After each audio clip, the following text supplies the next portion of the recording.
Hi friends, ಇವತ್ತಿನ mind ಟಾಕ್ನಲ್ಲಿ ಮಗು ಓದಿದ್ದನ್ನು ಮರೆಯದೆ ಹೆಚ್ಚು ಅಂಕಗಳನ್ನು ಗಳಿಸಬೇಕು ಅಂತ ಎಲ್ಲ ಪೋಷಕರ ಒಂದು ಆಶಯ ಇರುತ್ತೆ.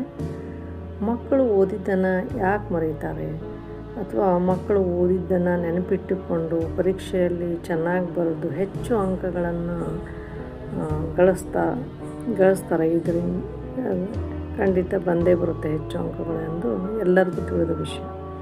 ಆದರೆ ಓದಿದ್ದನ್ನು ನೆನಪಿಟ್ಟುಕೊಳ್ಳೋದು ಹೇಗೆ ಅನ್ನೋದೇ $1,000,000 ಪ್ರಶ್ನೆ ಆಗುತ್ತೆ.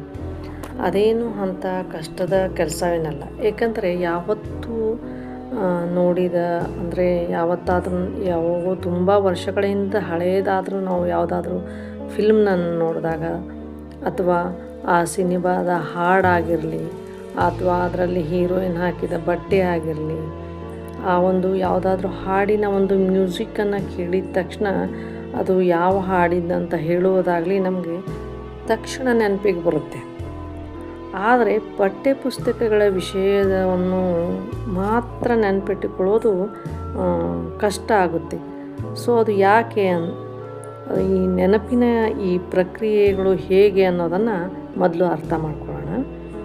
ಮೊದಲು ನೆನಪಿನ ಪ್ರಕ್ರಿಯೆಗಳನ್ನು ಅರ್ಥ ಮಾಡ್ಕೊಳ್ಬೇಕಂದ್ರೆ, ನಾವು ಓದಿದ್ದನ್ನಾಗಲಿ ಕೇಳಿದ್ದನ್ನಾಗಲಿ ನಮ್ಮ ಪಂಚೇಂದ್ರಿಯಗಳ ಮೂಲಕ ಮೆದುಳು ಅರ್ಥ ಮಾಡಿಕೊಳ್ಳುತ್ತದೆ, ಅಂದರೆ ಗ್ರಹಿಸುತ್ತದೆ.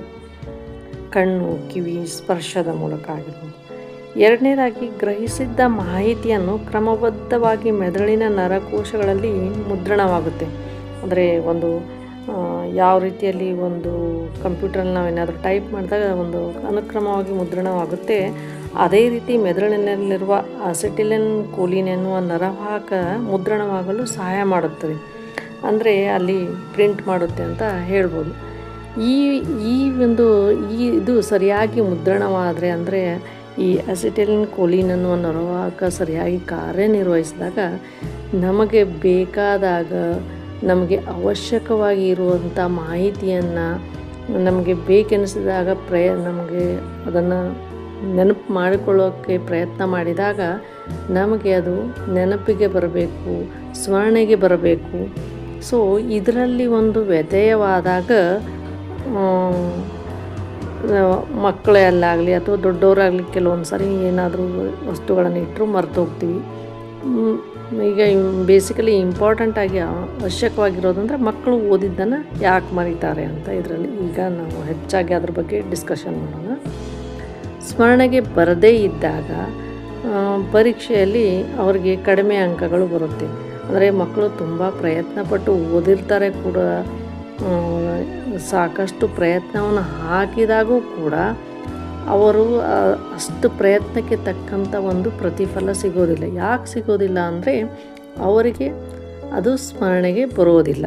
ಅಂದರೆ ಯಾವಾಗ ಅವರು ಪರೀಕ್ಷೆಯನ್ನು ಬರೀತಿರಬೇಕಾದ್ರೆ ಅವರು ನೆನಪಿಸಿಕೊಂಡಾಗ ಅದು ಸ್ಮರಣೆಗೆ ಬರದೇ ಇರೋ ಕಾರಣಕ್ಕೆ ಅವ್ರಿಗೆ ಅಂಕಗಳು ಕಡಿಮೆ ಬರುತ್ತೆ. ಸೊ ಮರವಿಗೆ ಕಾರಣವಾಗುವ ಅಂಶಗಳನ್ನು ಎರಡನೇ ಭಾಗದಲ್ಲಿ ನೋಡೋಣ.